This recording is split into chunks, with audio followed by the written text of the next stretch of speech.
Oke, kita bertemu kembali dengan topik yang kedua ya atau pertemuan yang kedua yaitu mengenai biopsikologi dan proses sensorik motorik ya.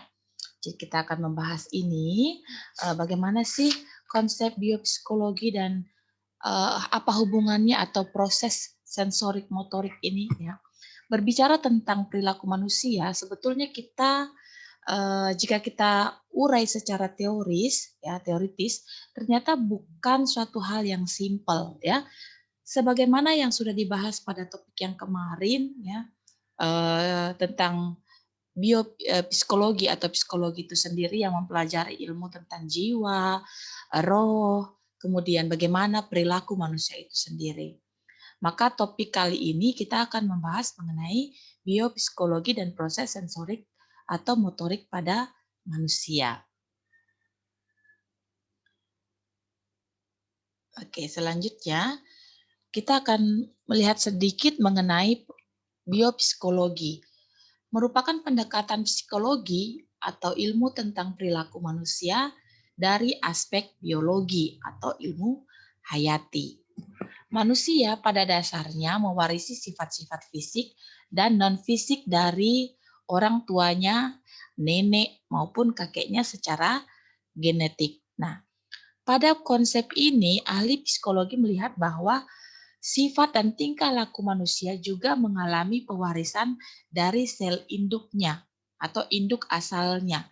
Contohnya adalah seperti sifat pendiam, dia akan lebih dominan atau pasif adalah ciri-ciri sifat alamiah manusia dan tidak dipelajari melalui pengalaman-pengalaman yang ada. Nah, berangkat dari konsep biopsikologi bahwa untuk mempelajari perkembangan manusia harus dibedakan menjadi dua prosesnya. Yang pertama ada proses pematangan dan berikutnya adalah proses belajar. Selain dua proses ini, proses atau faktor pembawaan atau bakat juga mempengaruhi. Apa sih itu proses pematangan? Proses pematangan artinya adalah proses pertumbuhan yang menyangkut penyempurnaan fungsi-fungsi tubuh sehingga terjadi perubahan-perubahan perilaku terlepas atau tidaknya proses belajar ya. Terlepas adanya tidaknya proses belajar. Jadi proses perkembangan itu mulai ada perubahan-perubahan baik penyempurnaan fungsi tubuh misalnya dari anak-anak sampai dewasa dan perilakunya pun juga akan mengalami perubahan atau proses berjalan sesuai dengan perkembangan itu sendiri gitu. Kemudian yang berikut adalah proses belajar. Proses belajar berarti proses merubah atau mempelajari perilaku melalui latihan, pengalaman, kontak dengan lingkungan. Itu adalah proses belajar namanya. Jadi perubahan-perubahan yang dialami oleh manusia juga melalui proses. Contohnya seperti kalian yang sekarang sedang belajar. Jadi bisa melakukan sesuatu atau merubah perilaku karena sesuatu karena adanya proses belajar. Nah, satu lagi tadi adalah faktor pembawaan atau bakat. Ini juga sangat mempengaruhi dari sistem perkembangan manusia seperti itu. Selain sensorik dan motorik, proses sensorik dan motorik merupakan dua proses yang berhubungan dalam menghasilkan perilaku yang dihasilkan oleh proses sensorik dan motorik itu sendiri. Jadi kita akan belajar berikutnya adalah adanya proses sensorik dan motorik dalam menghasilkan sebuah perilaku atau perilaku manusia itu sendiri dan itu sangat berhubungan prosesnya. Sebelum kita masuk ke proses sensorik dan motorik, maka kita harus mengetahui dulu tahap perkembangan biopsikologi pada manusia. Tahapnya ada 4, ada anak-anak, remaja, dewasa, dan masa tua. Yang pertama adalah masa kanak-kanak. Awal masa kanak-kanak ya, di mana adalah awal masa kehidupan manusia. Dimulai saat manusia dilahirkan. Pada masa ini, manusia dalam keadaan sepenuhnya tidak berdaya dan harus bergantung pada kedua orang tuanya. Ya, paling utama adalah ibunya. Peran orang tua sangat berpengaruh ya di masa kanak-kanak ini untuk perkembangan kepribadian anak. Penting sekali. Pengaruh orang tua, pengaruh lingkungan, tidak berhenti di masa anak-anak saja, tapi terus-terus berlangsung seumur hidupnya. Khususnya pengaruh pengalaman yang menenangkan, menakutkan, dan membahayakan individu itu sendiri atau anak itu sendiri. Nah, pada usia 2 atau 3 tahun, seorang anak mulai melihat kemampuan tertentu, ya, kemampuan tertentu. Nih, ada namanya 2 masa yang terjadi pada tahap kanak-kanak ini. Yang pertama adalah masa negativistik pertama. Ini terjadi pada usia 2 sampai 3 tahun atau 3 tahun. Seorang anak mulai melihat kemampuan tertentu yang dimiliki. Juga sikap terhadap orang lain pun berubah. Pada usia ini, di suatu pihak membutuhkan orang tua, di lain pihak keakuannya mulai tumbuh dan ingin mengikuti kehendakannya sendiri. Contoh nih, kayak dia kan sudah belajar berjalan, sudah mulai ingin tahu anak-anak ya di usia ini ya. Jadi dia sebenarnya dia memang sangat membutuhkan orang tua, tapi dia juga mau tunjukkan ini loh saya bisa loh gitu ya. Kemudian di usia ini juga di masa kanak-kanak ini juga akan ada masa negativistik yang kedua. Timbulnya itu pada usia 5 sampai 6 tahun. Saat anak mulai mengenal lingkungan yang lebih luas, ya. Masa negativistik ini yang kedua ini ditandai sikap temper tantrum, yaitu perilaku mengamuk, menangis, menjerit, menyerang, atau menyakiti dirinya sendiri apabila keinginannya tidak terpenuhi. Pasti banyak yang tahu ya ini ya. Sering-sering lah dengar ya kata tantrum, nangis, minta mainan, guling, guling, guling, guling ya. Itu memang sifatnya anak-anak di usia 5 sampai 6 tahun ya. Jadi kita kan sudah belajar nih sekarang, jadi kita tahu nih ada sifat seperti ini, memang itu normal pada anak-anak. Jadi jangan dimarah ya, jangan dimarah, banyak kok trik-triknya, boleh cari trik-triknya ya. Kalau trik saya biarkan saja, diam nangis, biarpun di banyak orang, diam nangis, minta mainan. Kalau memang dari awal saya katakan tidak, maka tidak. Pelan-pelan dia akan mengerti. Setelah mengamuk, nangis, dipeluk, kemudian diberikan penjelasan, maka dia akan paham. Seperti itu. Banyak trik lain, boleh nanti cek-cek ya. Kemudian kita masuk pada masa yang kedua adalah masa remaja. Nah, di sini masa transisi nih, individu dihadapkan pada situasi yang membingungkan. Di suatu pihak dia masih anak-anak, tapi di pihak lain ia harus bertingkah laku seperti orang dewasa. Persoalan lain yang mengganggu pada masa remaja ditandai oleh kematangan seksual juga. Ya, nah, hal ini sering sekali timbul perilaku-perilaku aneh pada anak remaja, canggung, dan kalau tidak terkontrol bisa menjadi kenakalan. Sebagai upaya mencari identitas dirinya sendiri, seorang remaja sering bantah orang tuanya ya, karena ia mempunyai pendapat sendiri, cita-cita sendiri, serta nilai-nilai yang berbeda dengan orang tuanya. Makanya di pada remaja ini ada timbul masa negativistik ketiga, yaitu upaya mencari identitasnya sendiri ya. Kemudian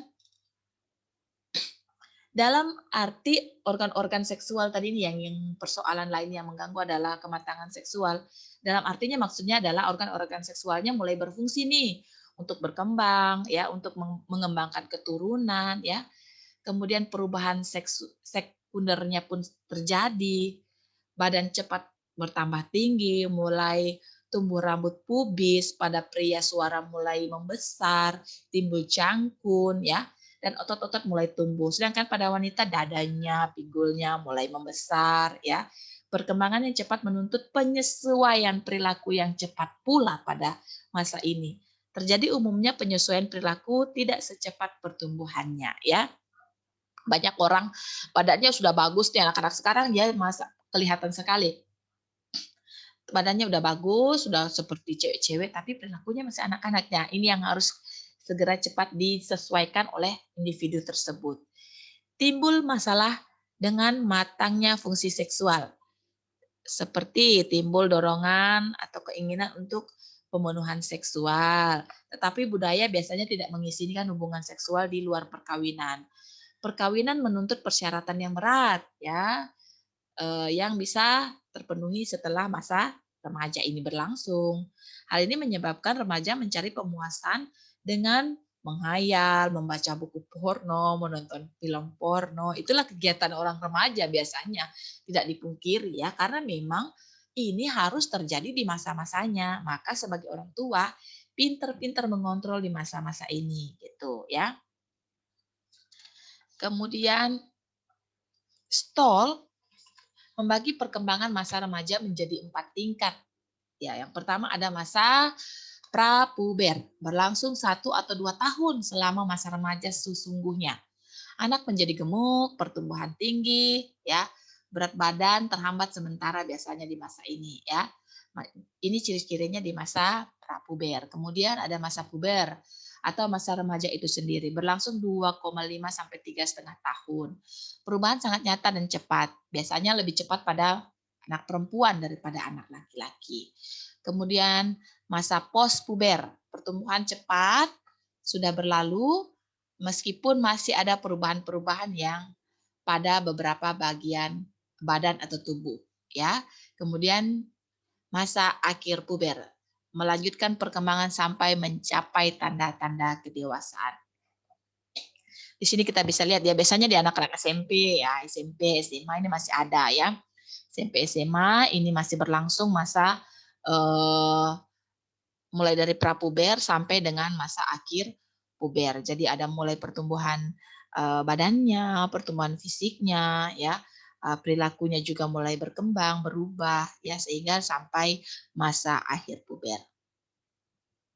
Kemudian kita masuk pada masa dewasa. Nah, oh ya, masa akhir puber itu biasanya 4 tahap tadi ini ya, prapuber, puber, postpuber, dan akhir puber itu biasanya akan tetap ya, tetap terus berlangsung sampai 9 sampai 10 tahun ya. Jadi 9 sampai 10 tahun masuk remaja, seterusnya akan tetap berlangsung sampai tahap dewasa ya. Kemudian di masa dewasa apa sih yang akan terjadi? Nah, di masa dewasa seseorang sudah akan mempersiapkan diri untuk menjadi orang tua, merubah perannya ya. Memasuki alam kedewasaan, seorang laki-laki harus mempersiapkan diri untuk dapat hidup dan menghidupi keluarganya. Di sini dia harus bekerja mencari nafkah, membina karir ya. Begitu juga sih ibu rumah tangga. Kalau perempuan biasanya menjadi ibu rumah tangga, bersiap menjadi istri, menjadi ibu, ataupun wanita karir ya seperti itu. Umumnya akan berbeda nih perempuan dan laki-laki pada masa ini. Kalau laki-laki itu biasanya mencari nafkah, agresif dan lebih dominan. Kalau wanita tadi seperti tadi, dia akan menjadi ibu rumah tangga, lebih sedikit pasif dan lebih submisif ya. Tingkah lakunya pun juga akan berbeda pada perempuan maupun pada laki-laki. Sesuai kondisi kebudayaan dan lingkungan, pada beberapa orang tertentu, baik laki-laki maupun perempuan, terdapat gejala khusus pada waktu usia 40 tahun tercapai atau terlewati. Ya, pada beberapa laki-laki terjadi tampak gejala seperti biasanya kalau pada bapak-bapak ya yang umur 40 tahun ke atas itu lebih ataupun di tahap itu, dia akan seperti remaja lagi, coba perhatikan. Suka bersolek, biasanya jatuh cinta lagi. Nah, di sini-sini gampang nih si pelakor masuk ya, contohnya ya, mungkin seperti itu ya. Pemarah, emosional ya. Orang awam sih biasa sebut sih puber kedua ya, puber kedua. Sedangkan pada wanita biasanya dia lebih depresi di usia-usia ini, murung karena sudah mulai-mulai masuk pada tahap menopause kan, cepat marah, biasanya lebih baperan, ya cemas, khawatir, ya kehilangan kasih sayang suaminya, anaknya mulai dewasa. Jadi seperti itu. Oleh karena itu usia 40 tahunan sering disebut usia pertengahan atau setengah baya yang pada sebagian orang merupakan krisis. Jadi lihat mama di rumah. orang tua di rumah pada usia-usia ini butuh perhatian yang lebih banyak berkomunikasi, bercerita, sharing. Jadi seperti itu, ya. Kemudian kita masuk pada masa tua. Problem utama adalah masa kesepian dan kesendirian. Ingat ini ya, di masa tua lansia ini ya, mereka sudah bisa melewati kesibukan dalam pekerjaan ya yang merupakan pegangan hidup dan dapat memberikan rasa aman serta rasa harga diri. Pada saat pensiun hilanglah ini kesibukan. Anak-anak sudah menikah, meninggalkan rumah ya. Belum lagi badan mulai lemah, tidak memungkinkan bepergian jauh ya. Sehingga semangatnya menurun, mudah terserang penyakit ya. Kasihan nih pada lansia ini biasa ya mengalami gangguan mental, banyak nih lansia yang seperti ini. Jadi terjadinya kemunduran sinile namanya ya, atau kemunduran fungsi otak, sering lupa dan daya konsentrasi pun berkurang. Jangan marah-marah mereka, tapi karena pada tahap ini memang itu harus terjadi gitu ya. Beberapa cara untuk menghindari penggantian kegiatan secara mendadak kan biasanya bosan nih orang tua, kemudian sendiri, sepi. Ya, nenek saya juga punya orang tua ya, punya nenek. Seperti ini. Biasa marah-marah sendiri karena tidak diperhatikan, merasa dicuek gitu. Jadi bisa beberapa hal ini. Memberikan rasa bebas tugas sebelum pensiun, ya, berikan tugas misalnya dia cabut rumput kah, sedang-sedang di halaman, jadi jangan disuruh tinggal-tinggal karena sudah tua. Bahkan mereka disuruh beraktivitas sama seperti kita, tapi mungkin bisa di minimal aktivitasnya, maka dia akan lebih senang. Memberikan pekerjaan yang lebih ringan sebelum pensiun. Nah ini, jadi kayak mama saya, mereka lebih senang berkebun gitu. Mencari pekerjaan lain dalam masa pensiun. Melakukan kegiatan-kegiatan yang bersifat kegemaran dalam masa pensiun. Jadi carikan hobinya. Jadi seperti ini adalah trik-trik. Ada juga mungkin cari lagi trik-trik lain untuk membuat atau menghindari lansia itu merasa setelah pensiun kok saya seperti tidak dihargai, tidak terpakai gitu ya, tidak merasa ada kegiatan gitu, bosan ya. Ini akan menimbulkan banyak masalah kesehatan. Cemas, bosan, marah, mentalnya ya, bahkan gangguan fisik lainnya. Oke. Kita akan masuk pada sensorik motorik tadi. Biopsikologi sensorik motorik setelah kita mengenal tahap perkembangan pertumbuhan pada manusia atau individu ya. Yang pertama adalah proses sensorik. Semua orang akan memiliki proses ini ya. Pada masa baik dari dia mulai lahir sampai dia akan meninggal. Merupakan kemampuan untuk memproses atau mengorganisasikan input sensorik yang diterima. Atau dengan kata lain, proses sensorik dapat diartikan sebagai proses masuknya rangsangan melalui alat indera ke otak cerebral ya. Kemudian ini sudah jadi saya tidak mengajari lagi tentang anatomi ya karena sudah belajar kemarin di semester 1 ya. Kemudian kembali lagi melalui saraf motorik dan berakhir dengan perbuatan. Nanti akan sangat jelas ya, gampang sekali nih untuk dipahami secara umum aja karena kemarin kalian sudah pelajari di anatomik bagaimana itu proses atau sistem saraf lewat di mana aja, ke mana saja. Itu kemarin sudah diajarkan di semester 1 ya. Oke, stimulasi atau rangsangan sama ya. Bisa dari cahaya, suara, panas, dingin, tekanan, gas dan zat. Nah, indera penerimanya atau reseptornya cahaya mata tentunya, suara tentunya telinga, panas dingin tekanan tentunya kulit, gas tentunya hidung dan zat tentunya lidah. Nah, perasaan atau sensitivitasnya adalah kalau cahaya terima mata, kita lihat atau penglihatan. Suara kita lewat telinga, kemudian kita berarti pendengaran. Panas dingin tekanan, kulit berarti perabaan. Gas, hidung berarti penciuman. Saat diterima lidah, kemudian menjadi perasa atau pengecapan atau pengecap. Nah, proses sensori diawali dengan pematangan yang terjadi melalui proses fisik, fisiologis, dan psikologis. Dengan demikian, proses sensori akan berlangsung dengan baik apabila keadaan indera sehat dan sempurna. Tadi ya, yang 5 panca indera, adanya perhatian pada objek dan kekuatan rangsangan dan kondisi saraf yang baik. Jadi hal-hal ini akan mempengaruhi proses sensorik yang kita terima gitu ya.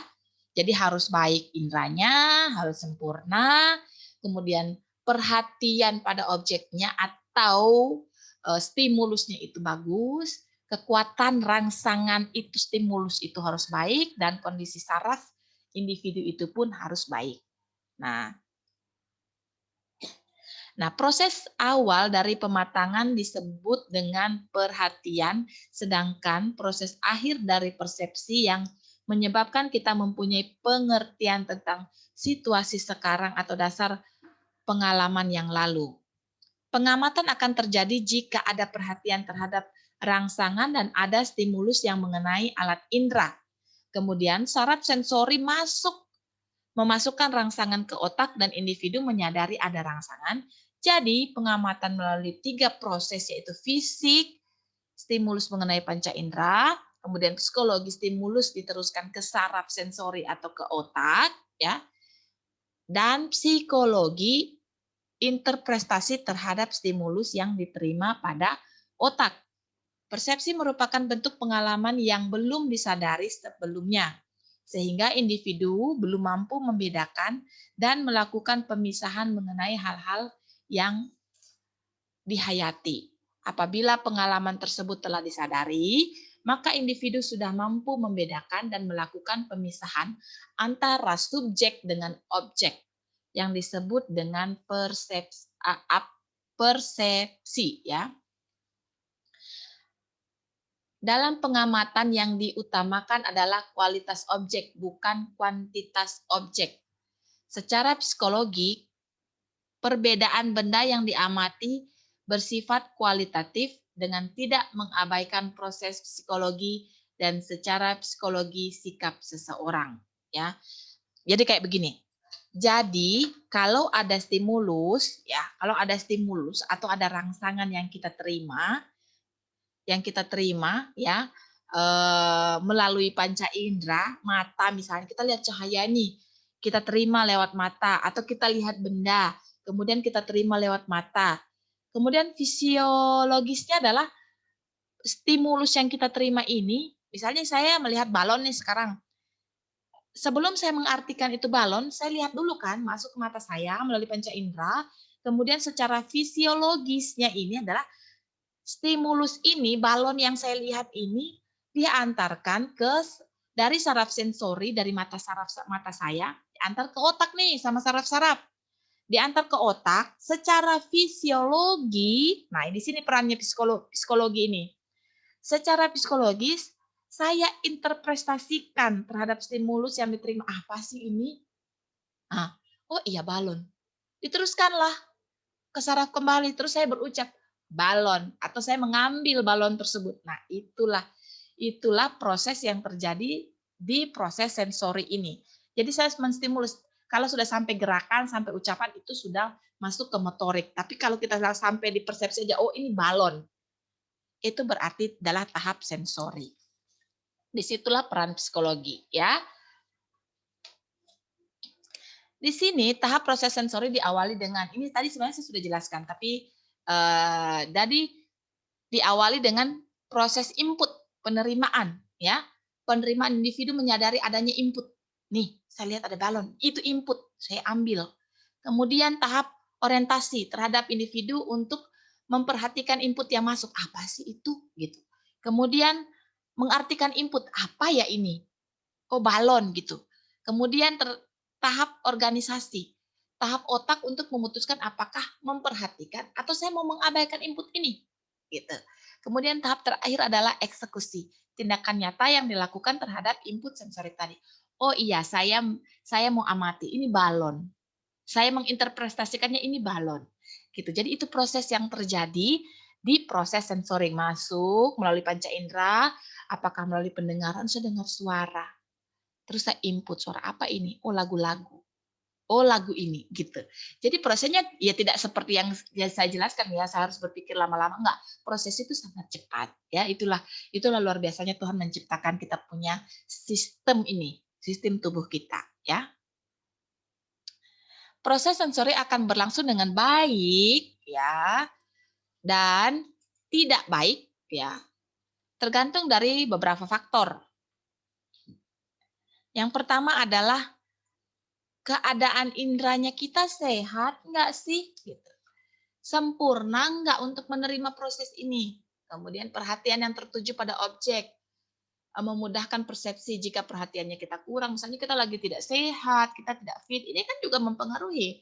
Maka akan mengganggu konsentrasi sehingga proses sensori tidak sempurna. Rangsangan yang sangat lemah atau sangat kuat akan mengganggu proses sensori. Tadi misalnya rangsangannya jauh sekali, apa sih itu? Itu kita berusaha memusatkan perhatian. Nah, itu rangsangannya atau stimulusnya.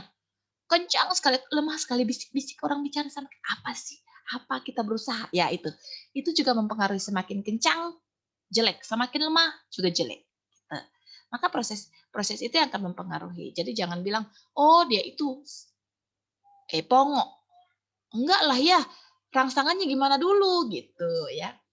Kemudian yang keempat adalah saraf dan pusat saraf dalam keadaan baik atau sehat. Nih, kita sehat nggak sih sarafnya kita? Ada mengalami gangguan nggak sih? Gitu. Itu juga akan mempengaruhi. Kemudian, proses sensori yang terjadi pada seseorang secara realitas jika tidak berjalan dengan semestinya dapat menimbulkan gangguan mental yang tercermin pada perilakunya. Nih, kalau orang tersebut mengalami gangguan pada proses sensori, maka bisa menimbulkan beberapa gangguan mental. Contohnya yang pertama adalah osilasi atau ayunan. Terjadi karena perhatian atau pengamatan yang mudah beralih sehingga menyebabkan kesan selalu berubah-ubah, berayun-ayun gitu. Contohnya gini, proses sensori saya terganggu, contohnya saya naik mobil, kelamaan lama sekali. Itu kan akan menyebabkan proses sensori saya terganggu. Baik dari mata, telinga, maupun pendengaran dan semuanya, ataupun saraf saya karena capek, lelah gitu, maka saya pas keluar dari mobil, saya seperti berayun-ayun.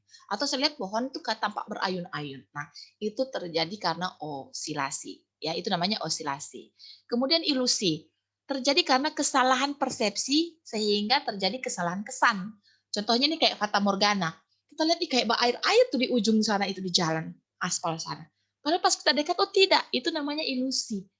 Ilusi itu karena objek, ada sesuatu yang kita lihat, ih lihat batang pohon kok kayak mayat, gitu misalnya. Ya. Yang pertama itu ada disebabkan karena keadaan fisik, rangsangan yang keliru, ya kebiasaan mempercayai suatu objek yang serupa. Ini tadi, pohon pisang disangkanya mayat. Harapan-harapan tertentu sehingga menimbulkan berbagai prasangka, ya. Kayak kita punya harapan, iyo, jangan-jangan gitu. Itu adalah ilusi yang karena ada objek tertentu. Tidak adanya analisis terhadap kesan yang diterima dan adanya kesan secara keseluruhan. Nih, tidak dianalisis kayak tadi itu batang pohon tidak dilihat dengan baik, tidak dianalisis dengan baik, atau fata morgana tadi sudah salah sangka, dikiranya air, dikiranya mayat gitu ya. Kemudian yang berikutnya adalah atau ilusi ini bisa dikatakan misinterpretasi ya. Jadi kita miss terhadap sesuatu benda tersebut gitu. Kemudian halusinasi terjadi apabila individu mempunyai kesan tentang sesuatu atau dikatakan sebagai bentuk kesalahan pengamatan tanpa objek penginderaan dan tidak disertai stimulus yang adekuat. Nah, kalau ini biasanya sih ilusi juga sebenarnya kalau lama-lama akan menjadi gangguan. Tapi jika kita bisa menginterpretasikannya dengan baik kembali, maka itu akan hilang. Itu hal yang biasa juga. Tapi kalau halusinasi ini adalah sudah merupakan gangguan jiwa ya. Gangguan jiwa yang tidak ada objeknya, tapi dia lihat, ada bayangan di sana, dia mau bunuh saya. Atau saya dengar suara-suara minta bunuh mama saya. Itu memang nggak ada, orang lain nggak bisa lihat, orang lain nggak bisa rasakan, orang lain nggak bisa menyatakan bahwa itu benar, tapi dia sangat meyakini itu Benar, sedangkan ilusi, saya melihat itu air jauh tadi fata morgana, kamu pun bisa melihat hal yang sama, gitu. Itu perbedaannya ya. Nah, contohnya gambar ini, coba perhatikan. Ini gambar bergerak atau tidak sebenarnya? Kalau kita memiliki ilusi, ya, saya pun melihat ini bergerak. Kalau dia bergerak secara terus-terus menerus, coba perhatikan, jangan sampai kamu kurang tidur, lelah ya. Tapi kalau diperhatikan dengan baik, maka gambar ini tidak bergerak. Gitu, oke? Oke, lihat ya baik-baik gambarnya. Oke, sudah? Oke, kita lanjut. Kita akan masuk di proses motorik. Jadi sensorik tadi ya, secara singkat bahwa proses menerima langsangan dari stimulus atau objek, kemudian kita masuk pada melalui panca indera, kemudian kita sampai di tahap psikologisnya itu menginterpretasikan ini apa, gitu. Oke. Kemudian lanjut di proses motorik. Tadi kalau kita dicubit, diantar ke saraf, ke otak, kemudian otak menginvestasikan, mengartikan ini apa sebenarnya sih? Ih sakit, kita tarik, inilah proses motoriknya. Oke, kita bahas sedikit ya. Motorik dapat diartikan sebagai suatu peristiwa laten yang meliputi keseluruhan proses-proses pengendalian dan pengaturan fungsi-fungsi organ tubuh, baik secara fisiologis maupun secara psikis yang menyebabkan terjadinya suatu gerakan. Proses motorik terjadi atas kerja bagian tubuh, yaitu saraf, otot, otak, dan otot. Ya, jadi kalau tadi sensorik kan rangsangan, indera, kemudian dipersepsikan di otak. Sedangkan ini saraf, otak, dan otot. Ya, ketiga unsur itu melaksanakan masing-masing perannya secara interaksi positif. Artinya adalah satu sama lain berkaitan, saling menunjang, saling melengkapi dengan unsur yang lainnya untuk mencapai kondisi motorik atau motoris yang lebih sempurna keadaannya. Nah, gerakan motorik itu ada 3. Yang pertama adalah gerakan involunter, gerakan yang tidak dikendalikan oleh kehendak. Berikutnya adalah gerakan volunter, gerakan yang dikendalikan oleh kehendak dan gerakan refleks. Contohnya involunter itu seperti jantung, pernapasan, pupil tahu ya, yang ada di dalam bola matanya kita yang tengah itu dia mengecil atau membesar, itu kita nggak perintah. Walaupun kadang gerakan ini kita kadang bisa perintah diam, tahan nafas bisa. Tetapi gerakan ini kadang tanpa kita sadari atau saat tidur, dia terus bergerak atau melakukan pekerjaannya. Sedangkan volunteer itu gerakan yang kita perintah, mau membaca, mau membuku, mau mengambil barang, main bola, dan sebagainya. Sedangkan gerakan refleks adalah contohnya seperti kita dicubit, jadi kita refleks tarik tangan. Itu adalah gerakan refleks. Banyak sekali contoh yang lain, nanti boleh dicari lagi. Ya. Proses motorik juga menghasilkan gerakan yang dinamakan gerakan motorik. Sama ya, proses motorik tadi prosesnya melalui apa tadi yang pertama? Saraf, kemudian ke otak, kemudian ke otot. Menghasilkan gerakan, gerakannya namanya gerakan motorik. Ya, atau motor itu kan bergerak gitu. Gerakan motorik adalah suatu istilah yang digunakan untuk menggambarkan perilaku gerakan yang dilakukan oleh tubuh manusia atau manusia itu sendiri. Kemudian pengendalian motorik biasanya digunakan dalam bidang ilmu psikologi, fisiologi, neurofisiologi, maupun olahraga. Pada tubuh manusia terdapat 3 komponen utama yang berperan dalam proses gerakan, yaitu yang pertama adalah analisator, alat penerima rangsangan. Nih, kalau di motorik disebut dengan alat penerima rangsangan atau analisator. Sama tadi mata, akustik, telinga ya, taklil, alat perasa pada kulit ya, semua yang berhubungan dengan stimulus itu adalah analisator di proses motorik ya, yang berperan dalam gerakan tubuh manusia. Kemudian yang berikutnya adalah kinestetik, alat penerima rangsangan bentuk saraf dan otot yang terdapat pada tubuh manusia. Sedangkan vestibular itu ada di dalam telinga manusia, ya vestibular ada dalam telinga manusia. Ini juga untuk keseimbangan. Kalau terjadi masalah pada telinga, ya ini contohnya adik saya ya, yang di desa, aduh ternyata pas diperiksa dia berdiri itu nggak sempurna. Contohnya kemarin kita tes saraf ya, berdiri terus dia disuruh tutup mata dia kayak oleng gitu. Ternyata bukan sarafnya yang bermasalah, tetapi telinganya sudah tertutup oleh banyak sekali kotoran. Pasti keluarkan, itu saraf penggeraknya terhalangi sehingga mengganggu proses penerimaan rangsangan dan proses keseimbangan pada tubuhnya gitu ya. Jadi ada 3 ini komponen utama yang berperan dalam proses penggerak, ada analisator, kinestetik dan vestibular. Nah, hubungan sensorik dengan perilaku apa sih sebenarnya? Tadi saya mau menjelaskan sedikit kembali ya tentang proses motorik ini dengan sensorik. Contohnya gini, sederhana aja berpikir, kesimpulan kayak gini. Yang pertama adalah proses sensorik. Proses sensorik kita terima rangsangan dari luar. Cahaya matahari panas sekali masuk melalui mata, panca inderanya ya. Kemudian kita persepsikan di otak nih. Kita persepsikan di otak, ini ya. Dilewat saraf, diantarkan ke otak, saraf panca indera, disalurkan ke otak. Nih, kita sudah mulai kerja di motorik juga. Di otak dipersepsikan nih, ih panas gitu, panas sekali. Badan terasa panas, kulit terasa panas. Apa yang kita lakukan? Motoriknya kita apa? Lari, cari tempat berteduh atau tempat yang sejuk itu. Itu adalah terjadinya proses motorik dan sensorik dan motorik, ya. Nah, hubungan sensorik dan motorik atau sensorik dengan perilaku ya. Proses sensorik menyebabkan manusia dapat mengenal alam di luar dirinya yang berguna untuk mengembangkan dirinya sebagai makhluk sosial. Akibat dari proses sensorik manusia dapat berperilaku dalam bentuk sebagai berikut ya. Ini bentuk perilaku akibat proses sensorik motorik ya. Yang lain, antara lainnya yaitu fantasi, yaitu suatu daya untuk menciptakan sesuatu yang baru.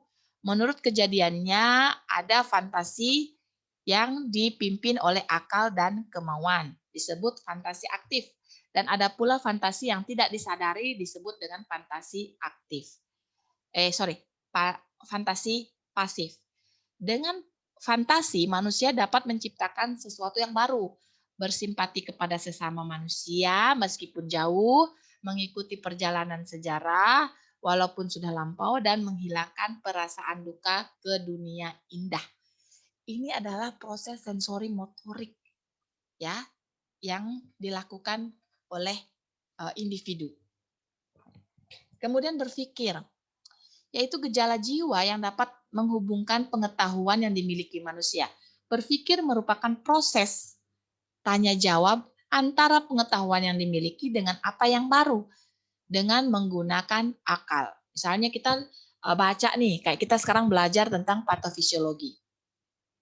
Kita kan berpikir apa sih ini fisiologi? Tanya jawab terdapat dalam pikirannya kita atau tubuhnya kita atau ya proses berpikirnya kita apa sih ini? Cari tahulah tentang itu. Nah, gitu.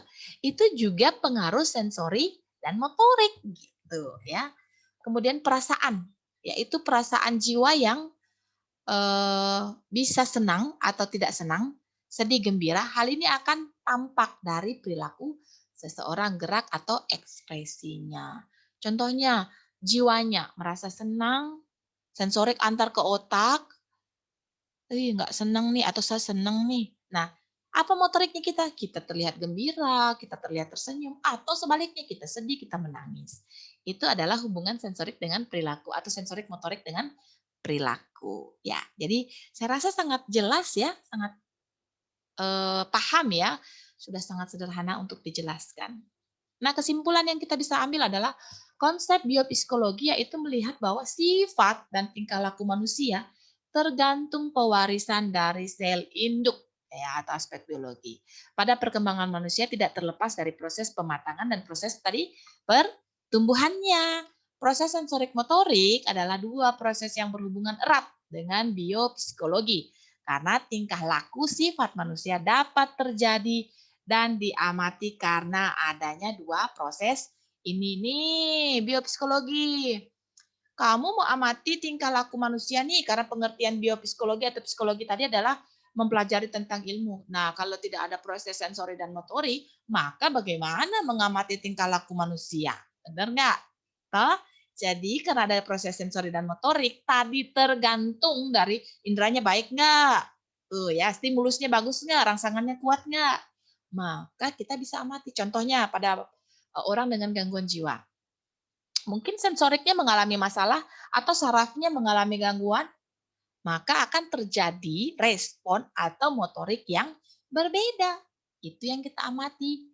Yang itulah disebut dengan ilmu biopsikologi atau psikologi. Oke, semoga paham ya. Ini sangat jelas. Jadi untuk lebih paham lagi, mungkin saya terlalu cepat menjelaskan. Boleh diulang lagi videonya untuk lebih memahami kembali dan bisa mencari referensi yang lain untuk melengkapi video-video yang sudah dijelaskan. Nah, ada kuis nih.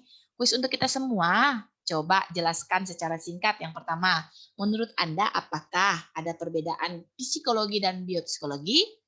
Kedua, jelaskan menurut Anda apa hubungan psikologi dengan proses sensorik pada manusia? Jelas sekali rasanya jika mendengarkan penjelasan saya. Kemudian yang ketiga, berikan contoh. Gerakan-gerakan berikut. Tadi udah sebenarnya, tapi saya mau coba lagi nih. Involunteer, volunteer, dan refleks. Contoh lain selain yang saya sebutkan boleh juga ya. Coba dijelaskan kembali. Oke. Dan terima kasih. See you next video berikutnya. Semoga video ini bermanfaat dan kita semua tetap dalam keadaan yang sehat selalu.